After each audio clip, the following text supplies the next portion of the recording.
Hello Southies, welcome back to the channel. If you're new, my name is Cece and today we're watching another episode of Frozen Hearts, and today we are here with Angie, Mala, and Amelia. Mala brought Amelia back to the house. They're down here in the little cellar area away from the rest of the housemates because Angelique here was wanting Amelia to kind of help her with her personal style. As you can see, Amelia has a very risque personal style, but it's definitely something that Angelique admires. And so she thought, well, let's have Amelia help me kind of figure that out. Mala was happy to go to the Alexander Estates to fetch Amelia for her, and so here they are. And so we will hop into Create a Sim and kind of help Angelique with a new look. I'm sure Amelia also has another motive of coming here, and that would be to get her to agree to come stay with her and the rest of the Alexander household. Like I said, let's go into Create a Sim real quick. Can't take my eyes off, can't take my eyes off, can't take my eyes off, can't take my eyes off. You got good motion, dancing slow motion. My eyes can't help looking at you right now. So much emotion, just pick your poison. Is every move you make even allowed? Can't get enough. I try my best to look away, but I can't stop. Am I a freak to you? We almost touch. I feel your body move my way, you're close enough.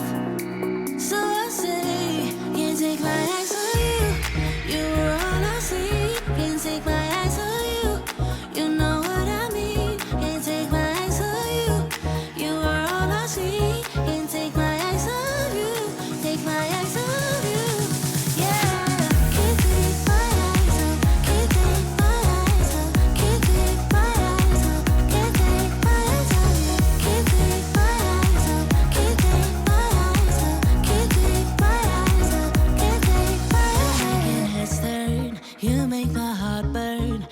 Like I'm awake inside of a dream. You're getting closer, night's almost over.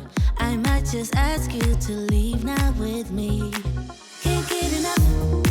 I try my best to look away, but I can't stop. Am I a freak to you? We almost touch. I feel your body move my way, you're close enough. So I say, can't take my eyes on you. You were all I see. Can't take my eyes on you. You know what I mean. Can't take my eyes on you. You are all I see. Can't take my eyes on you. Take my eyes on you. Yeah. Can't take my eyes off. Can't take my eyes off. Can't take my eyes off. Can't take my eyes on you. Can't take my eyes off. Can't take my eyes off. Can't take my eyes off. Can't take my eyes on you. You are all I see. Can't take my eyes on you. Okay, so it looks as if Amelia came through with sort of an edgy type of style. Oh no, she's already hungry. But yeah, she's kind of come through with a slightly edgier look, a little black and white eye action for now, and she'll probably keep kind of working on her look until she settles into something. I am noticing that her hair, her CC hair, might not work for her, so I might need to find something else. But I wanted her to have like a mid-length look. But yeah, so they're just talking. And one thing I think Amelia is doing is trying to encourage Angie to come back with her to Alexander Estates. Just trying to encourage her to let her know, look, you are a vampire now, and you need to be with your own kind. And it's nice that it's nice that Mala is helping you or has been helping you. And I think Mala is I think for her, she thinks that that might be a good idea, and she might agree with Amelia on that. The fact that Angie drank from a human, it's only a matter of time before she might get the urge to drink like a human again. And so she's trying to explain to her, I think it would be best for you to go with Amelia. And even Amelia is trying to explain to her what the purpose would be of coming back. And Angelique saying, I don't want to go and live with you. I need to figure this out on my own. She's a little bit apprehensive to tell Amelia her plans to try to find a way to cure herself. But she's definitely, over being a vampire. And yeah, Amelia's like, well, do you want to just die? Do you want to just burn up in the sun? Because you can do that. It'd be a lot easier for you, and you'll probably end up doing that anyway, because these spellcasters aren't going to be able to keep you safe. And Angie's just like, I didn't ask to be a vampire. And Amelia's like, I understand, but you are one now. You're one of us. So you need to get on board. And if you're not going to stay with me, then you need to go back to John. And Amelia's going to talk up John and say, you need to go back and be with John. He's the only one that can help you live the vegan, human-free lifestyle that you want. And Angelique is like, I don't know anything about John.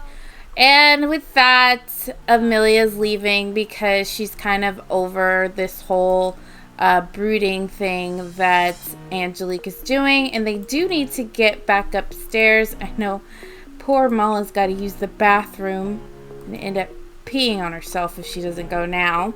Okay, so Angelique is here with the other girls, and she's trying to get to know them a little better, kind of in the hopes that they might not be so afraid of her. Of course, they're just like, yeah, that's nice. And she's just trying to do a little small chit chat. I think she's still a little thirsty. She does have plasma packs, but they're just not satisfying her in the way that drink that she got from her father did.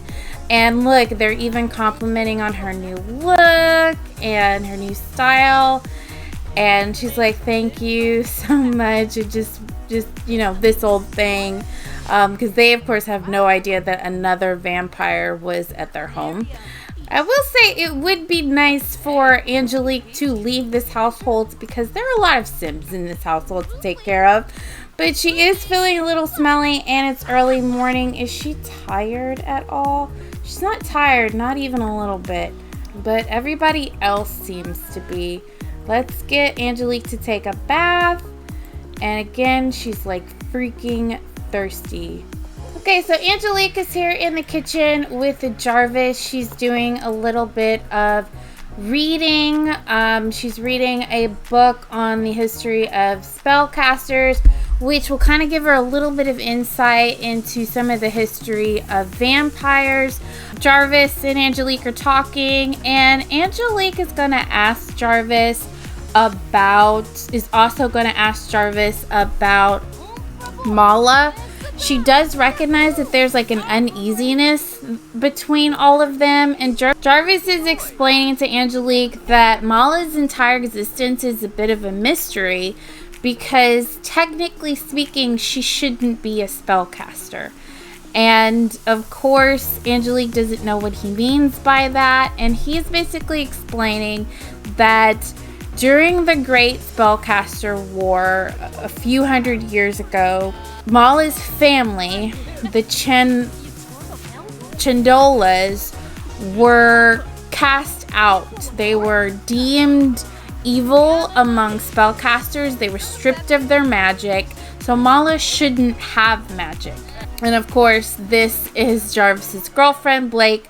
So yeah, he's explaining that how Mala is able to use magic, how she's able to be here is definitely a mystery to them. They don't know how it's possible or why it's possible, but it is. And so that is what kind of makes everyone, all the other spellcasters, a little uneasy around Mala. But let's see, let's get to know Angelique a little bit better. And he's of course asking about love life, and she's like, yeah, there's nobody. I've never been in love. I've never had a boyfriend. I've never been kissed.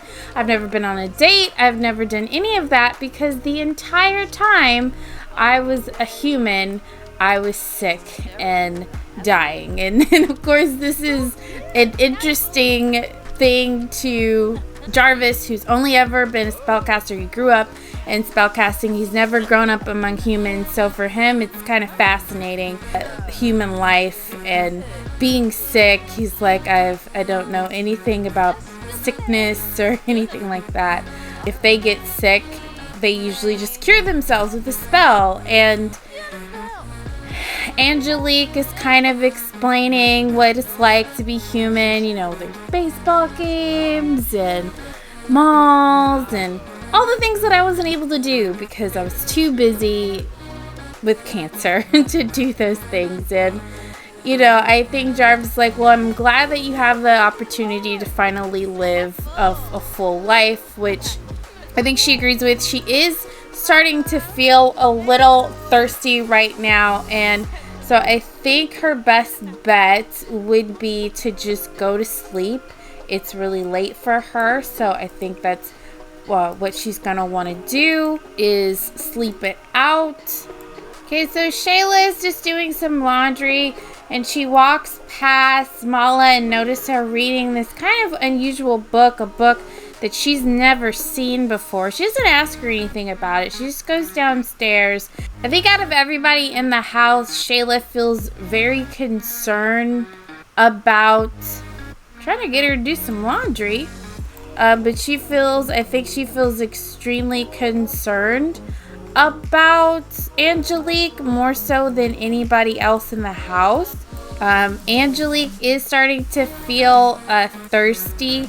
The plasma packs just aren't really cutting it right now. I think at this point, though, it is a bit of mind over matter for her. I think if she just sort of kept drinking them, she wouldn't feel this way, but I think she is feeling a little bit like, they're not really doing the trick anymore. I think one thing Angelique does want to do, she wants to go back to the realm of magic. She just wants to go and do some more research about the spellcasters and all of that. But of course, she's got to wait till the sun goes down a little bit because it's only 5:30. So she's going to have to still wait some. I think Shayla is, let's see, she's definitely in here talking about, gonna have her talk to Niles what he thinks about Angelique, which I think Niles is kind of neutral at this moment. I think he's just like, well, you know, she's been fine. She's been here for like a couple weeks now. Yeah, like he's not really bothered by her anymore. But I really do feel Shayla is probably extremely bothered by her. And so, yeah, I think that Angelique wants to go back to the realm of magic to kind of figure out or do some research, meet with Daniela, maybe get some more research in. Okay, so Angelique is back here at the realm of magic with Daniela. She's just reading over some different things, kind of talking to her a little bit.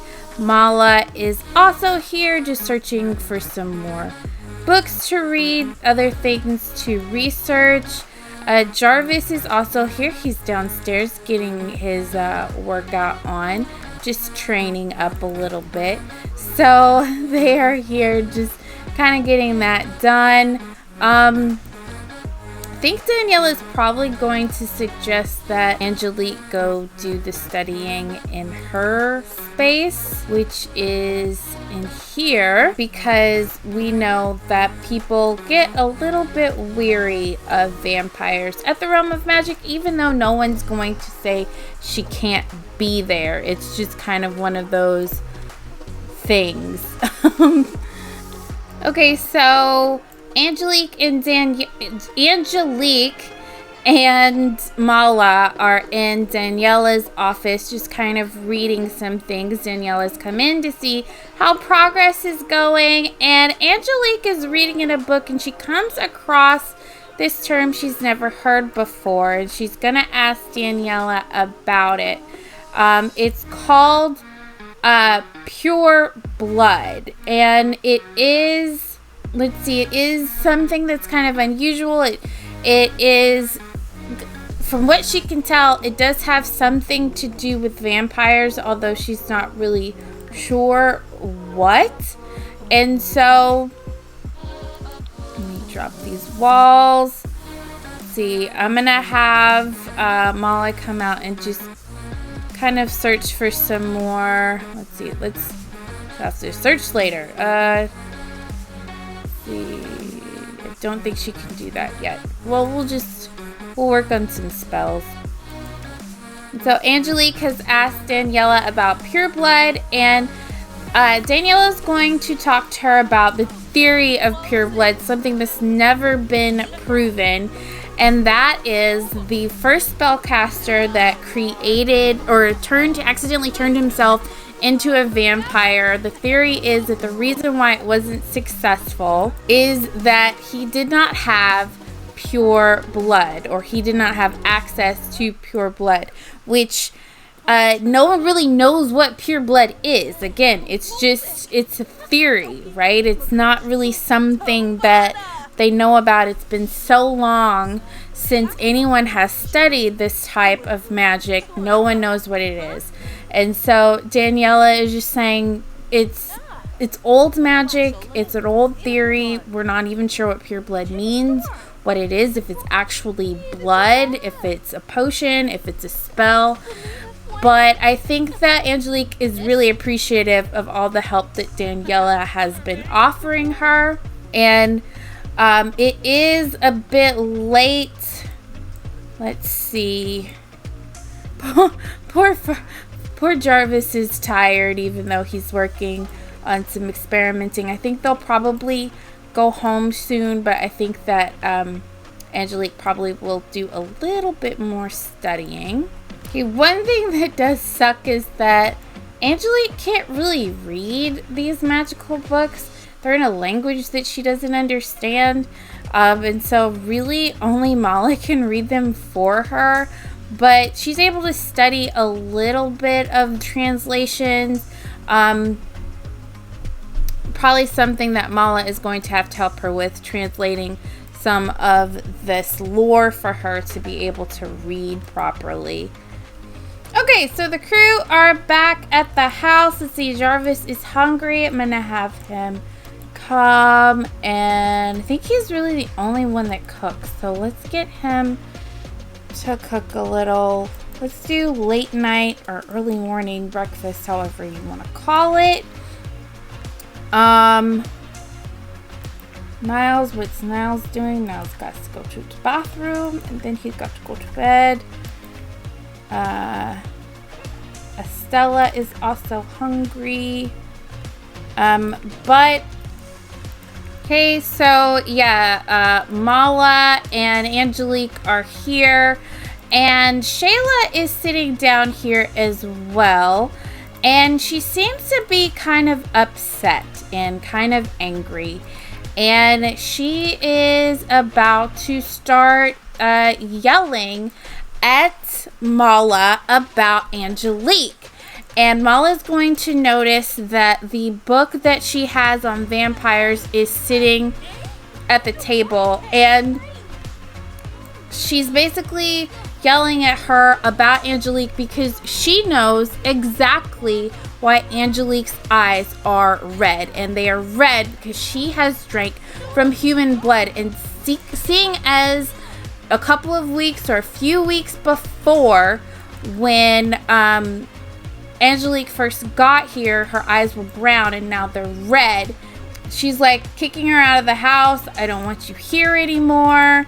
And of course, Mala is like, I'm sorry that I lied to you, but Angelique has nowhere to go. And even Angelique is like, it was an accident. I didn't mean to drink anyone. And she's just screaming and yelling at her. She's screaming and yelling at her about lying. And of course, this perks up the ears of Jarvis, who's like, what's going on? What's happening? Everyone else, and even Astrid, is like, what are you talking about? What do you mean she's drank from someone? And she's like, her eyes are red because she is a strand of vampire who, once they drink human blood, their eyes turn red. But like, well, she drinks plasma, no, fresh human blood, and it's fresh human blood that causes vampires' eyes to be red, meaning she drank from a human who did not give their blood.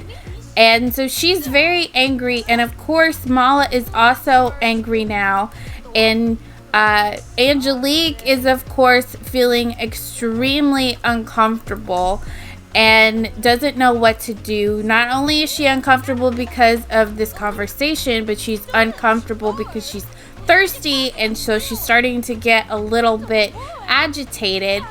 And everyone else is kind of, freaking out a little bit, like, asking Mala what's going on. I thought you said she's never drank from a person before. And Mala's like, I know what I said. And of course, Jarvis is trying to, lighten the mood. Like, it's okay. I mean, she's been here for almost 2 weeks and she hasn't done anything to us. But that, of course, does not matter. That doesn't matter to Shayla. She doesn't want Angelique here anymore. She wants her to leave. And so Mala is kind of like, this is my house. I say who stays and who doesn't stay. Shayla is angry right now. And Shayla's like, I know that you don't understand what our lives are about, but we are all training to ascend, and having a vampire who's actively drinking from humans could jeopardize all of our futures, could jeopardize not only our futures, but could jeopardize our lives. I want you out of this house. I don't care what Mala says. Mala, you know full well that even you are in danger of being cast out again, being cast out of magic. And Mala just kind of brushes her off, but I think she kind of, in her mind, she's like, she agrees with that statement. So I think she's just going to say, you know what, Shayla, I will handle this. Just leave it alone. I will handle it. Oh my goodness. Angelique has become furious, which could cause her to turn. So she needs to drink this plasma right now. Even she knows in this moment she is feeling uncontrollable. And even Mala sees it. So she's pretty much going to say, look, you are my best friend. I care a lot about you, but Shayla's right. I can't have you here. We can't protect you. You have to leave. And of course, this really upsets Angelique.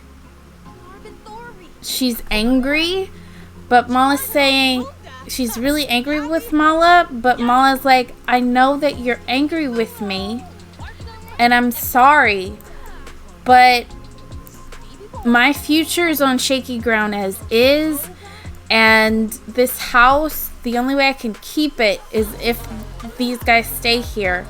But I will help you. I'll still help you the best that I can. You have to leave tonight. I'm sorry. And I think Angelique is just going to go upstairs. And go to sleep. Okay, so Angelique is here in Jarvis's room, just kind of talking to him about everything that happened earlier in the day. She's kind of making a little joke about the whole situation. And I think Jarvis is understanding. He's really gotten to know Angelique and knows that she's not a bad person. But I think he is in agreement that she needs to leave because, as Shayla said, they are preparing for Ascension, which of course Angelique doesn't know what that means. And he says all spellcasters, they train their whole lives to one day be able to ascend, and that is essentially what that means, for them to be able to use magic outside of the realm of magic, outside of Glimmerbrook, and just kind of live their life. And that is the goal of every spellcaster in this house. And so anything can be a disadvantage to that. So just living with a vampire can be a disadvantage to them and could hurt their chances of being recommended for Ascension and ascending. So even though he doesn't want, I don't think he wants her to leave, he knows that in the end it'll be best. And I think that Mala is coming in, basically letting Angelique know that the sun is going down, so it's time to prepare her to leave. I think she's planning on taking her back to the realm of magic, to the magical collective, because there is lodging there. But I think that Angelique is starting to understand that that's probably still not the best place for her, at least not right now. They are giving her permission to kind of study there the best that she can. Of course, she has a difficult time reading the books, and so really Mala is the only one that could really do most of the research for her and sort of transcribe it for her. And so in the meantime, I think Angelique knows exactly where she needs to be, and especially who she needs to be with to sort of help her get her thirst under control. Okay, so Angelique is back here at John's house. She's going to kind of do a little small talk with John. How have things been? And I think John is kind of being extremely careful. She's going to sort of, he knows what's been going on with her because he's been kind of keeping tabs on her, but of course she doesn't know that. And I think that he's just trying to be very, very careful. But she's basically explaining, look, I need your help. I drank from my dad and I don't know what to do. The hunger is becoming uncontrollable. And John is like, of course, I understand. But she's like, things have got to change. It can't be how it was before. You have to help me. You have to let me in. And I think that John is agreeing to those terms most definitely. And so let's go ahead. I think she's right now, she's asking the question, can I come back? Can I move back home? And John, of course, is going to say, yes, please come back. And Angelique is going to move back. She is going to move back home. And there we go. So I am going to end this part here. If you enjoyed it, please let me know by way of pressing the like button. Comment down below, what do you think of this part? Anyway, so if you enjoyed this part, let me know by way of pressing the like button.